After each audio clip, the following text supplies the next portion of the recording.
Feeling the need for change is at the heart of your ability to make it happen. Welcome to Turning Inward. I'm Vivian Carrasco, your teacher, mentor, midwife, and host of this amazing podcast. Together, we're going to navigate our interior lives. We're going to unearth our own personal truth, our insights, and our inner knowing. Change what you see in the world, how you make decisions, and the way you lead yourself and others. Welcome back to the Turning Inward podcast. I'm so excited to be back in your ear, and today there's a little tradition that I've started over the last couple of years, and it's a year in review, birthday episode, if you want to think of it that way. And I usually have a lot of insights to share. This year, I really only had 2 super significant things that came into my awareness. I'm sure there's more, but these 2 are the most powerful and the most significant to my becoming, to our ever-evolving journey into being ourselves. And then you're listening to the Turning Inward podcast, so you are navigating your interior life. You're turning your gaze from the outer world of culture and what it expects from you and tapping into what your heart says, what your spirit calls you to, and what is being whispered into your soul rather than conditioned into your psyche. So thanks for joining me. I really appreciate you being here. I honor you sharing your most valuable resource, which is your attention and your time. And I do hope this adds value. I'm excited to dialogue with you. So if there's anything that stirs up your curiosity, or if you have a question that you would like to ask me, then you can tag me, direct message me on social channels, or send me an email, Vivian@viviancarrasco.com. And I do think I have my phone out there on everything, so you can feel free to leave me a voicemail if you'd like. So getting to what's significant over the last year as I look back on 45. I didn't plan to share this with you, but I do know that I finally feel caught up to my age, and I've always wanted to be older than I physically was, and I sort of feel imbalanced now. I feel like my experience on the outside matches where my soul is. So there's a sense of equilibrium, a sense of wholeness, a sense of synergy that's happening. I'm not sure what the right language is. But for me, as I look back on 45, it has been the year of becoming more me. And the most visible way that, and funnest way that that's happened over the last year, is that I've accepted that I have curly hair. Now, on its face, that seems like a pretty simple thing, but I have to tell you that it is a deep sort of like conditioned thing, like a really weird thing to experience. When I wanted to feel pretty, I would have my hair straightened. And as my hair has gotten longer, it's literally almost physically impossible for me to do that myself, so I'd go get a blowout. The last time I remember doing that is for my grandmother's birthday last February, so 2018. I don't remember having done it since then, so I've probably gone about 1.5 years without straightening my hair. And the process or the evolution of accepting my curls, it's just like everything else. It's an onion that you peel that gets deeper and deeper. So now I am into natural products. So I actually don't use anything that suds. I have a single conditioner that I use that's all plant-based. And I make my own lavender water. And I massage my scalp, and, I research how to take care of my curls, and I don't use products. So if you see me and my curls look wild, it's because they honestly are. So I have all these other cool tools that have come up too, a special pillowcase, a thing I put over my hair that makes me look like Marge Simpson, and just have really become more aware of my curls and of other people's curls. And I kind of like it. I like that I accept myself a little bit more and notice when I fall back into, the thing about straight hair. But my hair is curly. I am loving the curls. I'm learning to take care of the curls. And that has been a big, huge focus of my way of life and my lifestyle over the last year, especially. So that seems super like surface, but it really digs down deep into another thing that I have recognized that I'm doing that might resonate with you too. So this is a quote from R. Buckminster Fuller, and this will illustrate what this really is at a deeper level. I don't know what I am. I know that I am not a category. I am not a thing, a noun. I seem to be a verb, an evolutionary process. This quote is, in a few words, the process of my evolution right now. I have slowly, gradually come to an understanding that the roles that I have, the labels that I put on myself, the transitions that have taken me through thresholds of identity aren't me. The essence of me is something totally different. And that's liberating.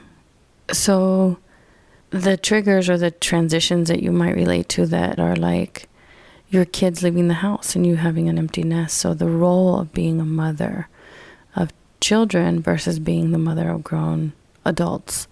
That's a shift and transition, but I am not the role mother. It is a noun, it is a thing, and it is static. I understand now that I am mothering. It's an ing, it's a verb, it's a doing. And the evolution of that happens across time, like throughout time.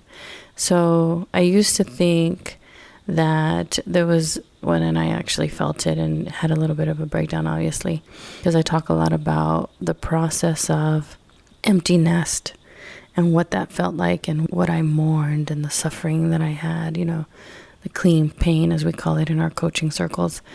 But now I know, like, shit, this thing, it's not over, and that's cool.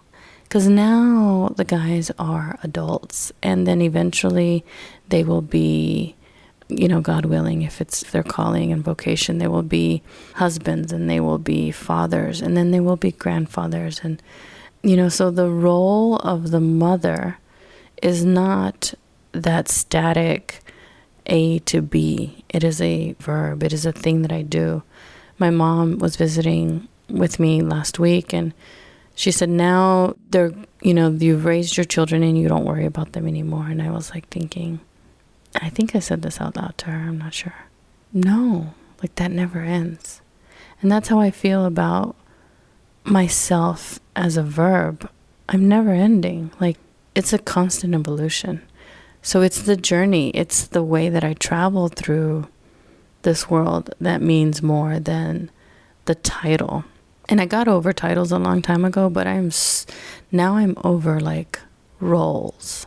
Like, it's been liberating. It has been freeing. It has been amazing to think to myself, wow. Now, obviously there are some roles that trigger me a little bit more than others, but because I'm still learning what it means to be Mexicana, what it means to be Latina, what it means to be a part of my culture, because I'm reclaiming it. My parents in their time worked really hard at assimilation because that's what they felt would give me what I needed to be successful in this world. And I, at this age, in this stage of my life, even though I, from a knowledge perspective, from a words perspective, like could tell you definitions and could talk to you about diversity and what that meant, I actually now understand diversity is us being ourselves together, not trying to be like everyone else, like in a lived way. And that's amazing. So that's my year and my birthing and my continuing to evolve. In a nutshell, that's the big deal, is no longer being an adjective, no longer being a noun, but really kind of living into the verb of me. And I'm super excited about that. So the second thing, and this really ties into within university and how we travel together is and also how I've decided to live my life. So within the community, this quest, this journey for this quarter is called the June Journey to Joy. And on social, if you use hashtag love being human, or if you @mention me, if you decide to take this journey at any time in this month or at any time in this lifetime, you can choose to journey towards joy. Like it's a time travel kind of thing. We're doing it together right now in real time, but you can do it whenever you decide to. And this practice, this actual experience, literally is the beautiful sort of intersecting of the way I live and what I love to teach.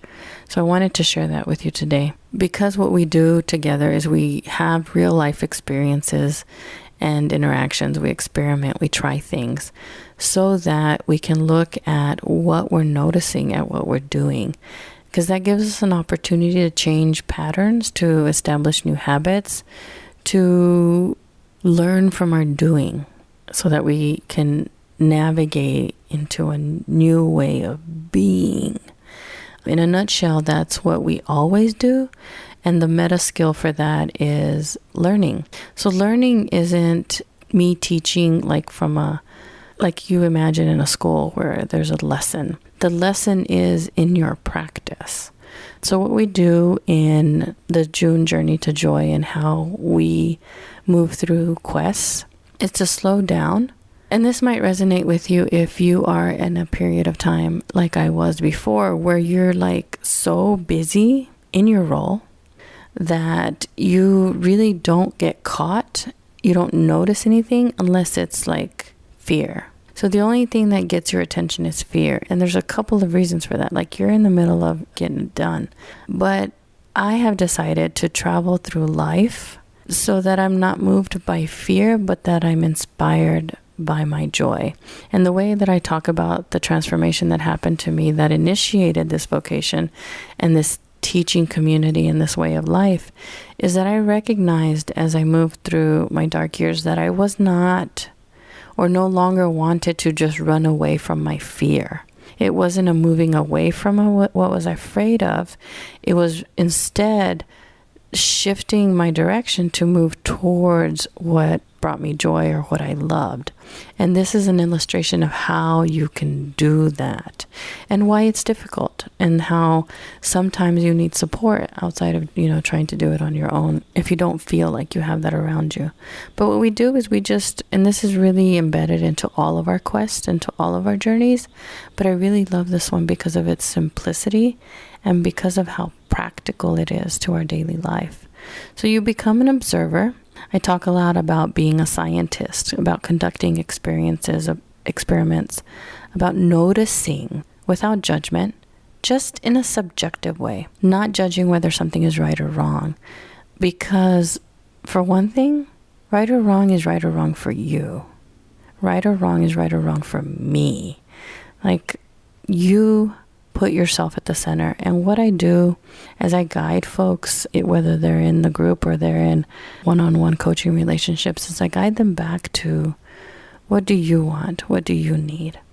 Because we instinctively draw our attention outward to that thing, that person, that challenge, that idea, that thing outside of you that is drawing yourself away from your attention to your own spirit, your own heart, your own longings.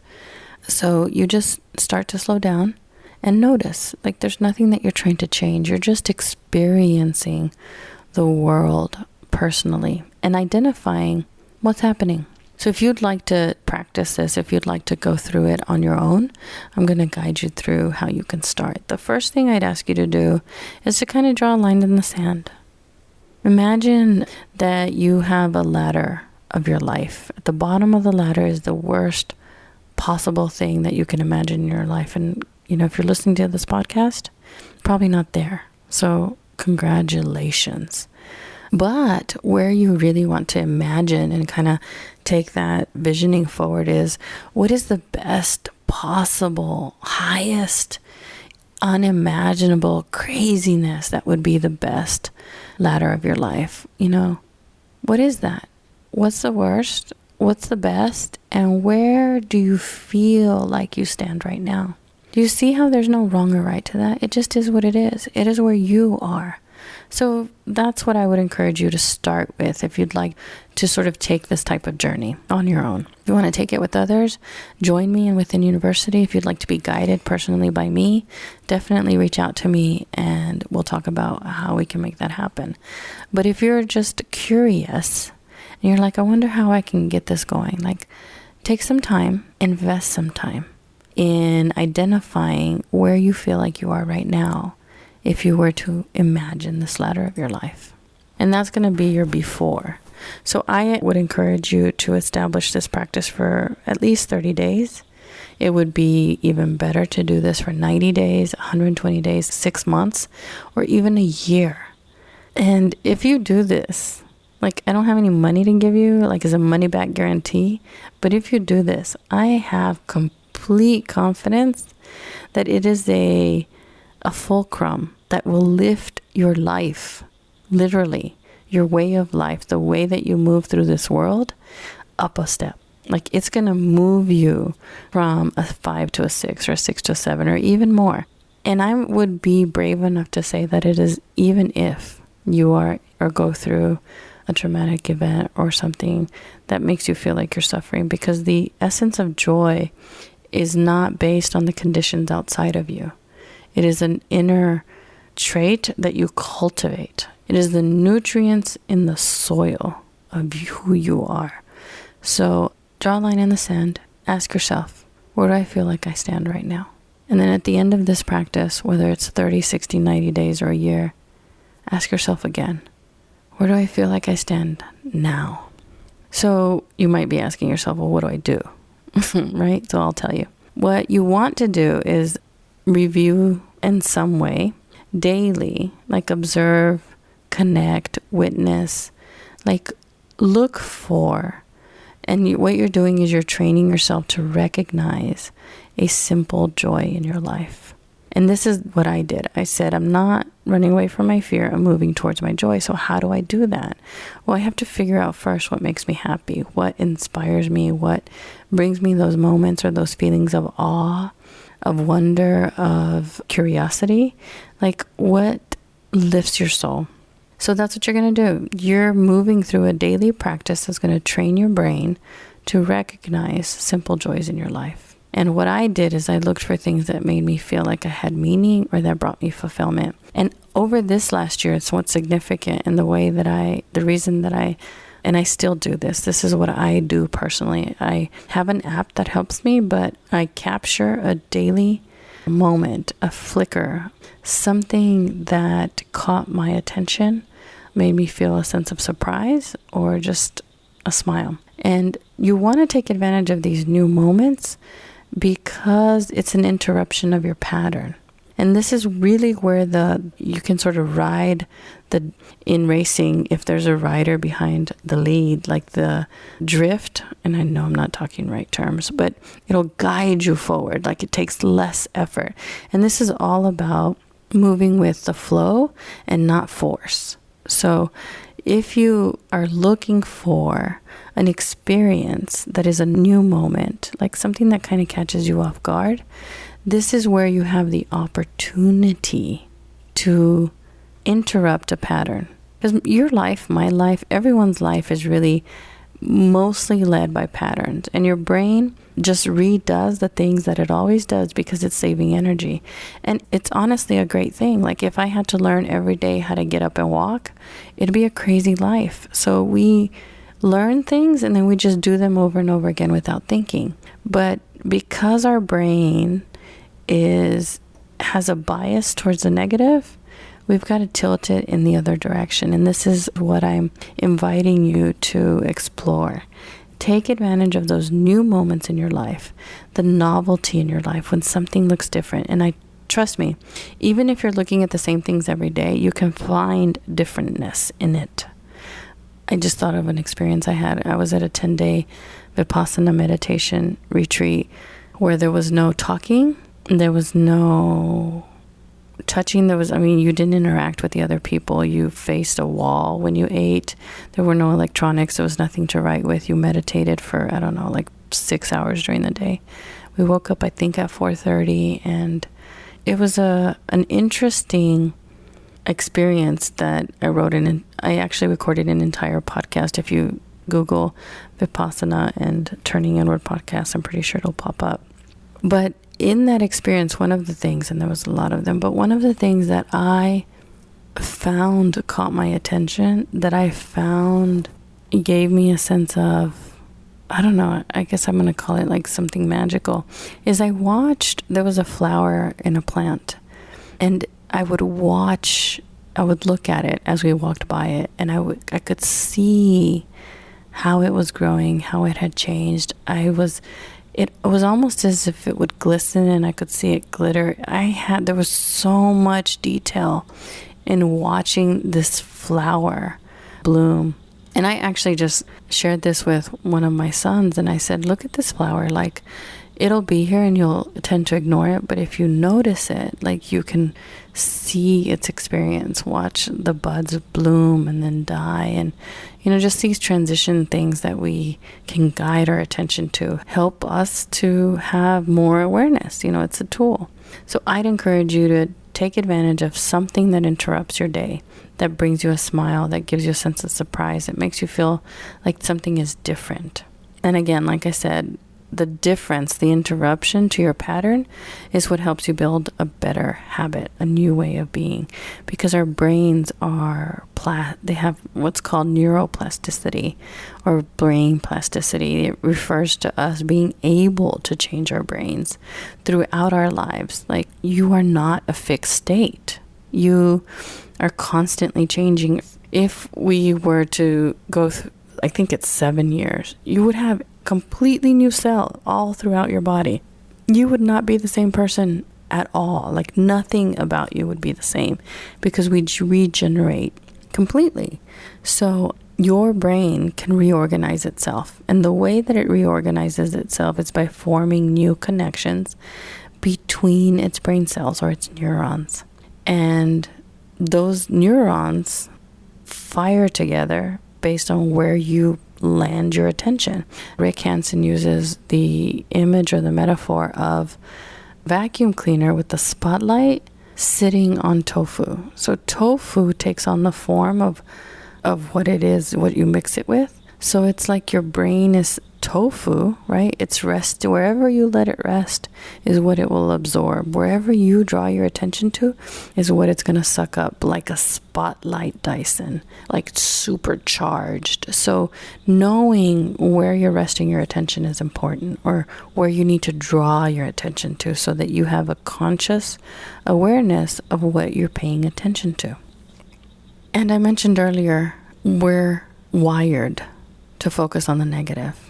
So you really have to be conscious about rewiring it. You have to be decisive about looking for or noticing what's right in front of you, because your brain isn't built to let you do that. It will, the metaphor is Velcro to negative experiences, really sticky, and Teflon to positive experiences. That is how your brain is set up.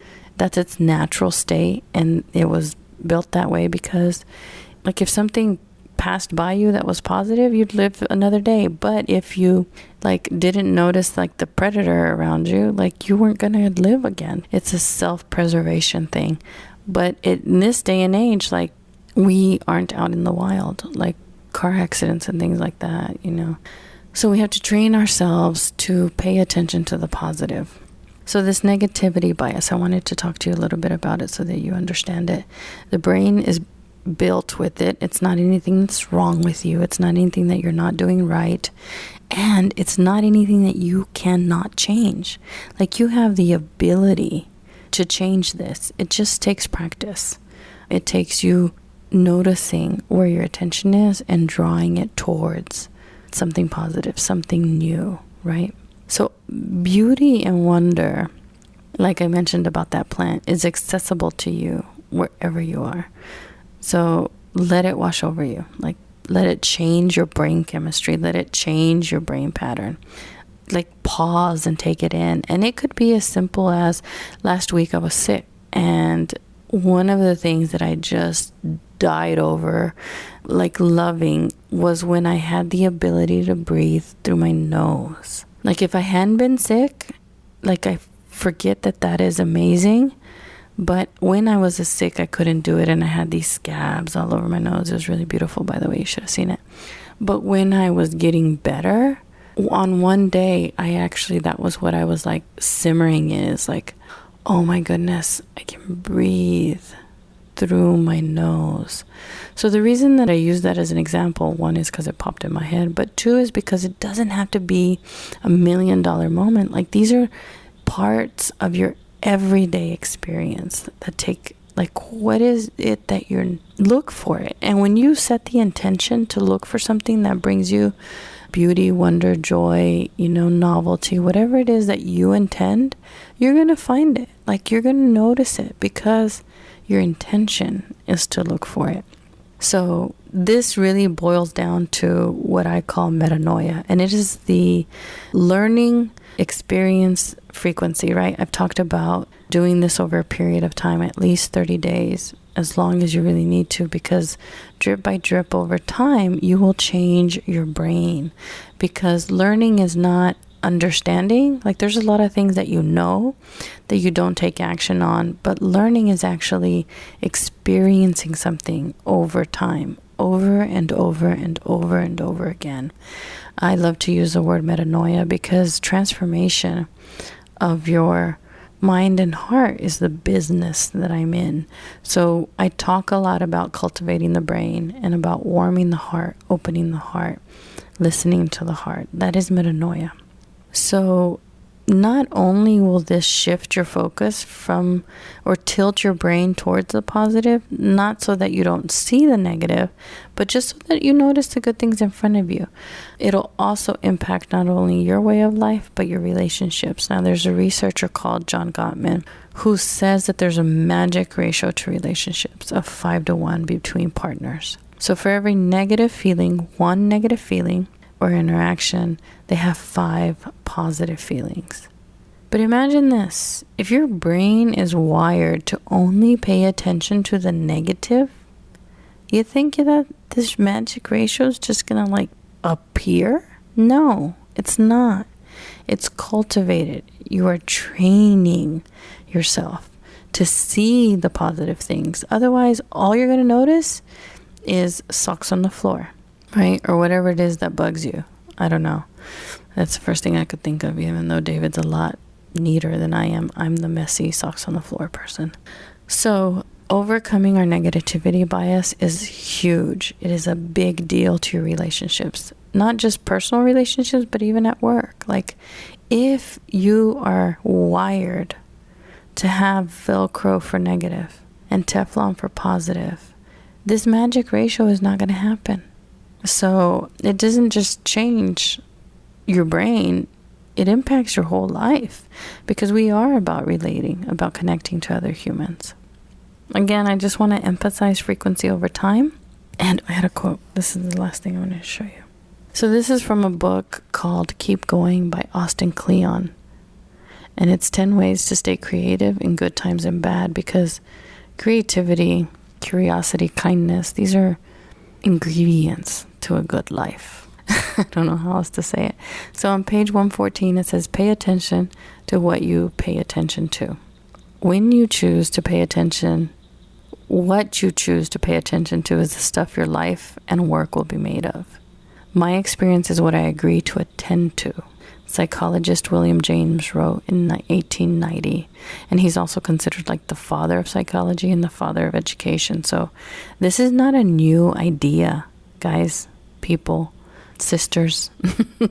This isn't new. Like this is like a renewing, like a remembering.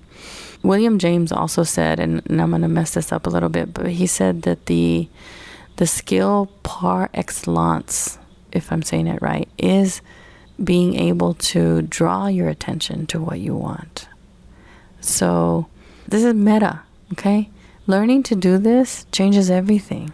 So finishing this quote, only those items which I notice shape my mind. Only those items which I notice change my mind. So that is the way of life, the meta skill, the sort of nuts and bolts of what we do in within university, but specifically what we're doing for the month of June is practicing this journey towards joy. And I invite you to journey with us if you'd like, but you can do it on your own, right? You can practice this, experiment with this, see how it goes. Let me know how it goes and how often you do it. And again, if you don't do it every single day, just do it the next day or the next day. Like, there's no judgment around this. There's no right or wrong. It's where you are now. And then look back after your period of practice to see where you are in your ladder of life. The longer you allow that practice to be, like if this was a year, amazing. A year, like think of June 2020 and what a practice like this can do to change your life. Super simple, applicable, practical. It is what I wanted to share with you today as we kind of walk together towards turning inward, towards improving your awareness, towards cultivating that inner life. Like, it's a fun way to build into your experience that moving towards joy instead of away from fear. Whew, that's a lot of talking, and now I'm thirsty. So I love that I've been able to share this time with you. If you have any questions or curiosities about how to do this, then feel free to pop in a question and I'd be happy to answer it. Until next time, we'll see you on the next episode of the Turning Inward podcast. Well, I won't see you, but you'll listen. We'll hear each other, right? I'll listen for you and you'll hear me. Goodbyes are, this sort of closing this thing is hard for me today. I don't know why, but thank you again for sharing with me your most valuable resource, which is your attention and your time. I really hope that this added value and that it spurred your curiosity to take a journey like this on your own, with others, or with one-on-one support, whatever way is right for you. I'll see you in the next one.